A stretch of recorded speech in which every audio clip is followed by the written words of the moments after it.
Hey, it's Linda here, and I wanted to give my take on Samantha and Kevin's situation from the I Will Teach You to Be Rich podcast. So, just to show you what I'm talking about, the I Will Teach You to Be Rich podcast is held by Ramit, who's a huge financial guru. I love his work, I own a bunch of his books, and I just wanted to give an extra perspective on his latest podcast with Samantha and Kevin. So, one where she says she makes 150K but still feels broke every month.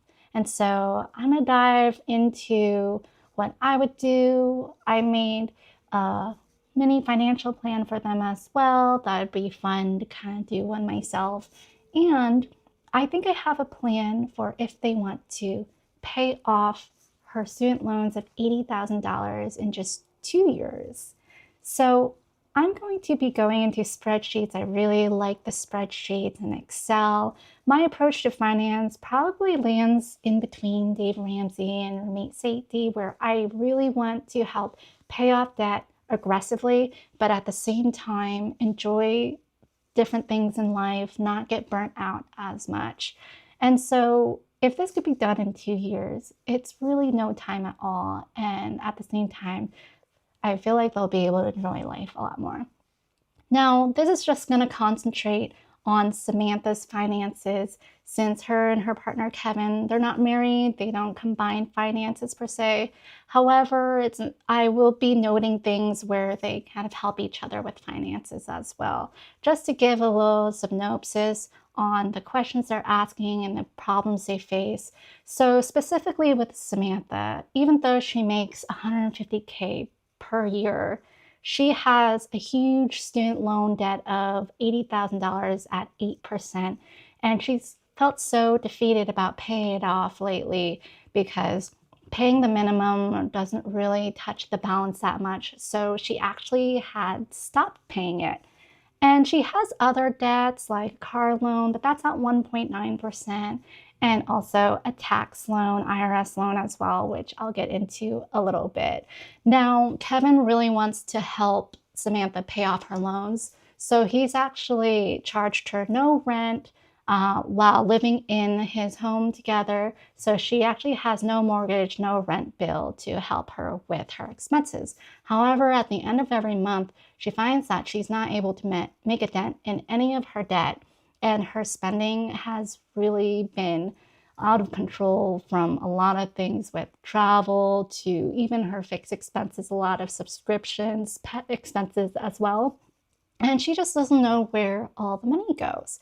So I'm going to go into some spreadsheets now and approach this from a numbers point of view on how we could aggressively pay off this debt together. So you can follow along as well if you want to. I'm just opening up Google Sheets here.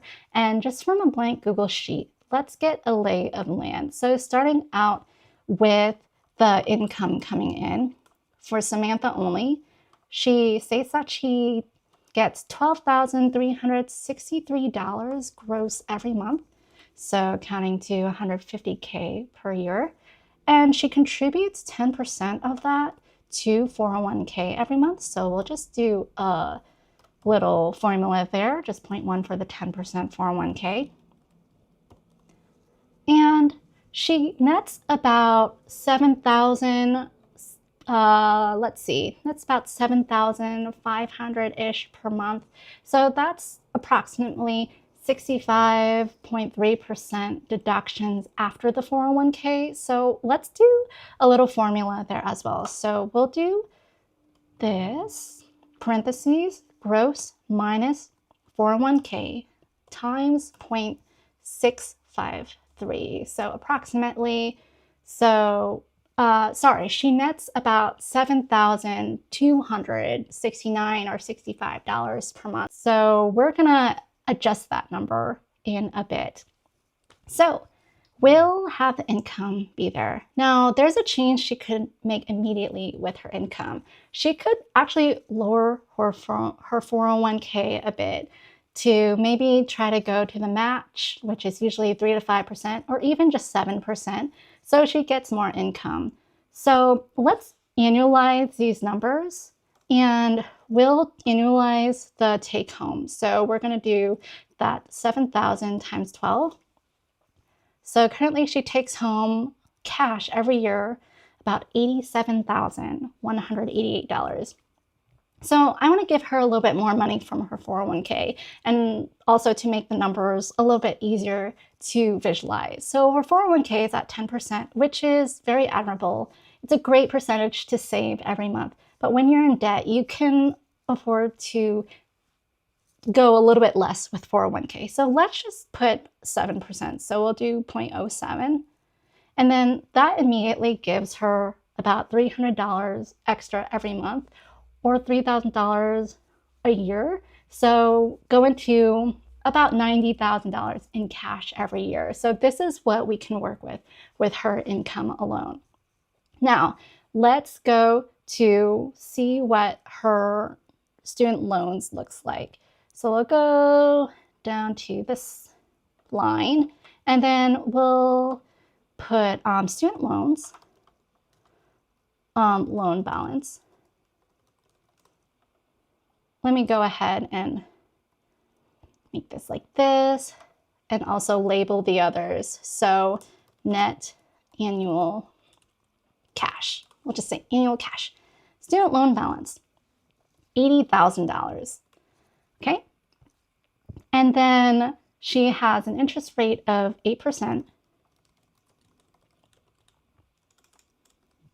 We'll put that in.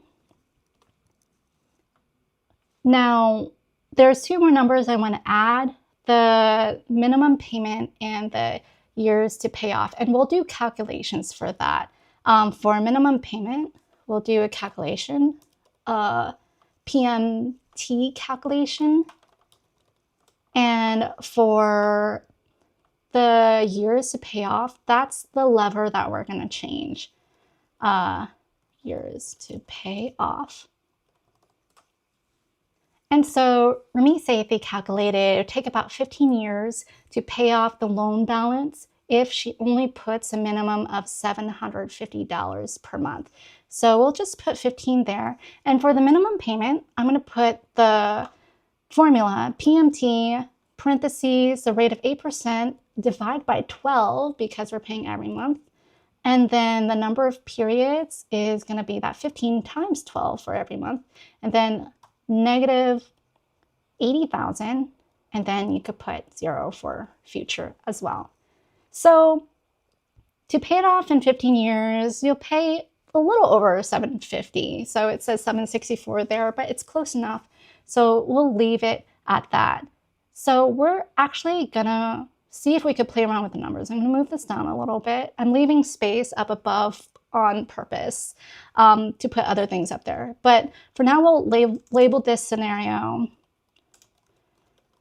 We'll put over here scenarios. Here, minimum only. And then we'll copy these numbers. And let's follow Ramit Seithi's plan of paying it off in 5 years, which is still so good. It's so much better than the 15 years that it would take. So 5 years, change that 15 to 5. It would take about 1,500, he said in the video. In my calculation, is to show 1,600, close enough.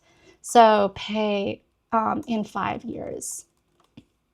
So that's pretty good, much better than 15 years. However, 5 years is still a long time in my mind.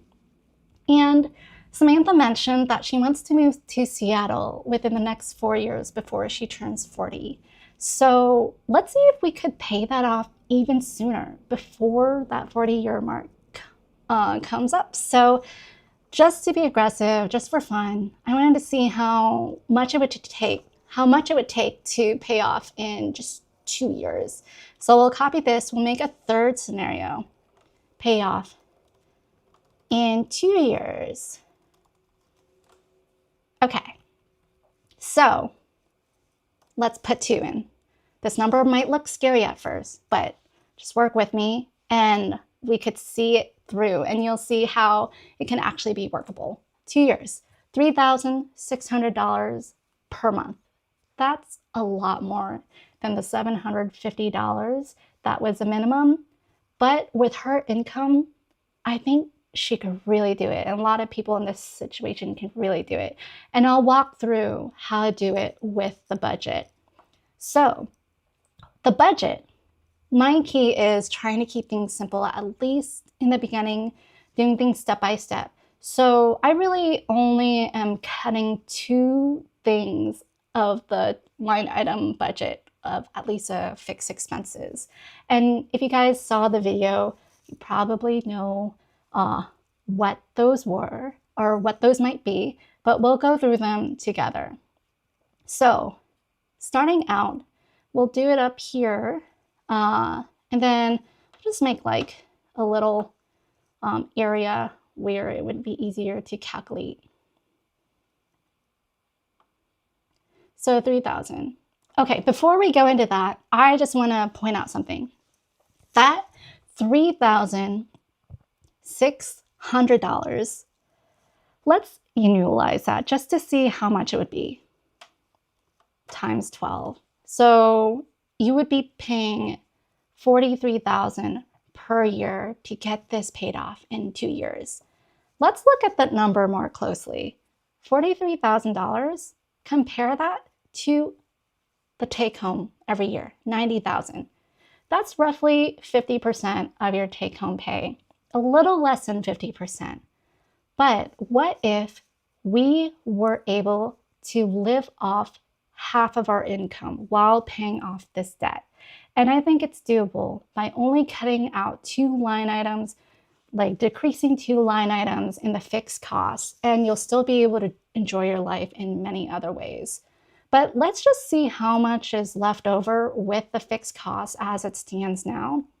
So I made a little box here to have the fixed costs in. We're going to start off with the leftover number. Leftover. So 50% of your income. Let's see, leftover every month is $45,000 divided by 12. You'll have to find a way to live off $3,750 every month just for the next 2 years. Okay, and then I want to add to this formula to be able to deduct what we add above it. So we'll do minus, sum, and then we'll do this box. Okay, so that's baked in there. All right, let's start with the mortgage and rent or rent. $0. Right now, she's not paying anything. Utilities, $200. Insurance, $200. Okay, just making sure that's all aligned. Transportation. That's going to be, that shows us $751. I believe this includes the car payment. We'll just leave it as is right now. The car payment is 1.9%. We could deal with that another time. Groceries, $200. Clothes, $50. Phone, about $40 that showed in there. Subscriptions was a whopping $555. She does mention that she has like maid service. So I don't know if that's part of the subscription that comes twice a month as well. But yeah, there's a lot of subscriptions, it seems like, and pets. Another big expense, $1,036. Now, I did not include the extra debt line item that she already has for a little over $100 per month, because that includes, the majority of that includes the tax IRS payback. And I have a plan for that I will discuss in a little bit, but for now, we're just not going to include it in the fixed cost line items. So these are the fixed costs. And also for the pets, she mentioned that she's really passionate about rescuing pets, and she has a lot of them. So including multiple dogs, she has many chickens and pigeons and maybe other pets as well. So that's something that she's really passionately into, and it translates into spending a lot for them, that she shares those costs with her partner as well. And so let me just move my window so you guys could see a little bit better here, the full picture. Okay, so let's see here. So we have those costs laid out. This is the leftover, $718. Now, actually, it's really good that there's any leftover from the fixed costs. However, this doesn't leave much room for savings and fun. And compared to her miscellaneous spending or guilt-free fun spending before, that was at the tune of over $3,000. So at $700, cutting back from $3,000, did I say 3,000 or 300? I meant 3,000, over $3,000. That is a lot to cut back. That is a lot to sacrifice. So I recommend cutting back on 2 areas completely in half: the subscriptions and the pets. I know this is gonna seem drastic, but this is just gonna give an additional idea. You could take it or leave it. You could also adjust it. It doesn't have to be 50% on both. It could be 70-30 or however that math works out. So let's just try to see what happens if you cut in half. So already you're getting up to $2,000 in extra per month. And with cutting just those 2 line items in half, you have left over $1,500 to do as you please. So you can add to savings, you can contribute to travel, you can get those extra stuff that you want. $1,500 per month is quite a lot. Now, what I personally suggest is to actually use a big amount of that to contribute to mortgage and rent. I think exercising that muscle of paying for your own housing is, I believe, really important, especially if you're looking to move and you might have to provide the payments, the monthly payments for housing yourself. Just being able to pay for that, it also allows maybe Kevin might not feel as taken advantage of, even though he might feel like he wants to do this. But even on your side, so you don't feel like you're taking advantage of anybody, it is, I believe, more fair, has less room for any resentment. So I really believe contributing to the rent will help with that. And if you're worried about not being able to contribute to travel or keep up with his traveling, well, he could pay more towards your travel with the extra rent he's getting if he really wants you to travel with him. And Kevin did express in the video that he was willing to do that as well, which is great. So another thing I want to note about this is that this situation, it's very possible that Samantha might offer to help pay rent and Kevin, her partner, will still say, no, I don't want you to help. I still want to help you with charging you 0 rent. If in that scenario, if that happens, I would say keep that savings you would pay toward rent in a separate savings account, either high yield savings account or even a safe investment account. So it will be for yourself. I wouldn't even worry about throwing it at your debt some more, because at this rate, if you're paying off debt in 2 years, adding any more to it won't really help push the needle. You won't really feel that impact enough. 2 years is still very fast, so you don't need to add any more money towards your debt. If you want to save money, that's the way to do it. So either you would pay rent or save that money for yourself in case you need it in a savings account as well. Now, let's address the deadline that had the tax burden, the IRS payback.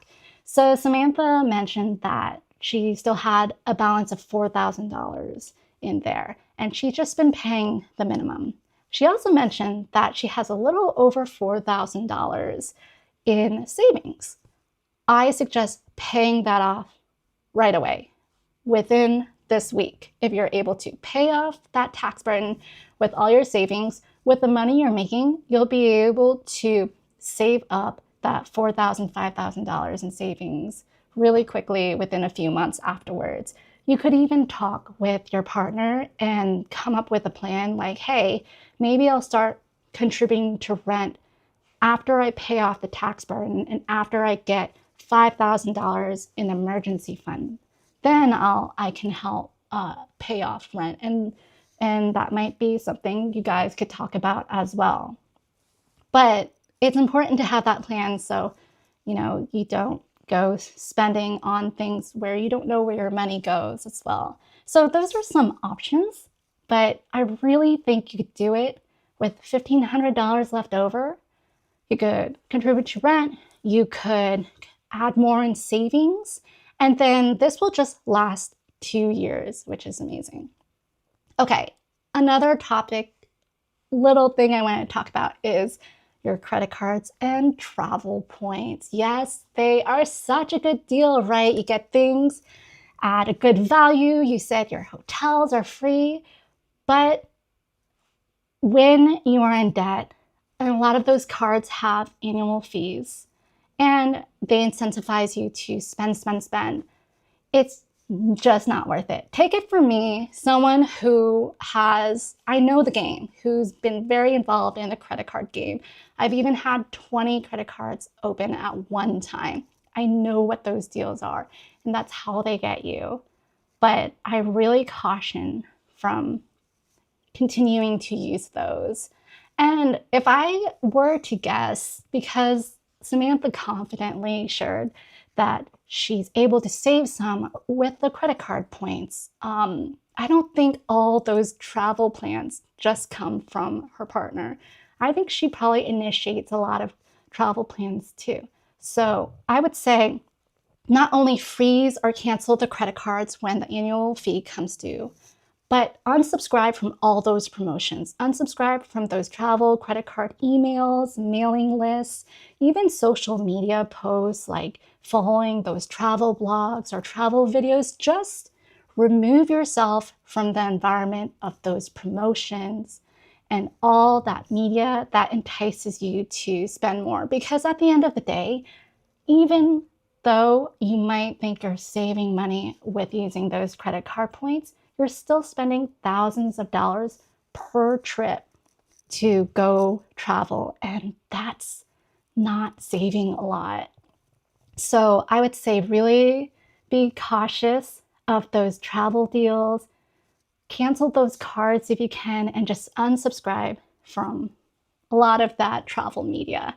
So that's where I stand on the credit cards, and that's just my advice that I didn't hear really touched on that much as well. So it's all about being able to focus a little bit more there.